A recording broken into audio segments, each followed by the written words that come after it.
লালমোহন প্রজাপতি উপজেলা কর্তৃক আয়োজিত আমাদের বয়োজ্যেষ্ঠ নেতা, দীর্ঘদিন কারারুদ্ধ নেতা, আমাদের হৃদয়ের স্পন্দন এটিএম আজহারুল ইসলাম ভাইয়ের মুক্তি উপলক্ষে দোয়া এবং ভোলার ৩ লালমোহন প্রজাপতি আসনের আজকের এই জামাত সমর্থিত প্রার্থীর নাম ঘোষণা, এই অনুষ্ঠানের আয়োজিত প্রধান অতিথি আমাদের শ্রদ্ধাভাজন নেতা, বাংলাদেশ জামাত ইসলামীর কেন্দ্রীয় মজলিস শিশুরার সদস্য, অঞ্চল টিম সদস্য, ভোলা জেলার তদারককারী শ্রদ্ধাভাজন ফখরুদ্দিন খান রাজি ভাই, উপস্থিত আছেন জেলা নায়েবে আমির, জেলা সেক্রেটারি, জেলা সহকারী সেক্রেটারি, আমাদের বিভিন্ন পর্যায়ের নেতৃবৃন্দ। আসসালামু আলাইকুম ওয়া রাহমাতুল্লাহি ওয়া বারাকাতুহু।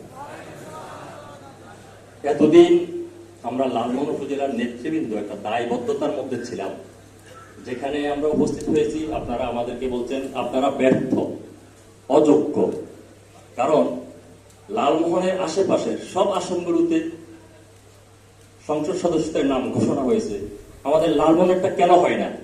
এটা আপনাদের ত্রুটি। আমরা আপনাদেরকে যত বুঝাতে চাইলাম যে আমরা আমাদের যা করণীয় আমরা সবকিছু করেছি। আপনাদের থেকে কেন্দ্রীয় সংগঠন মতামত নিয়েছে, বিভিন্ন বিভাগ থেকে মতামত নিয়েছে,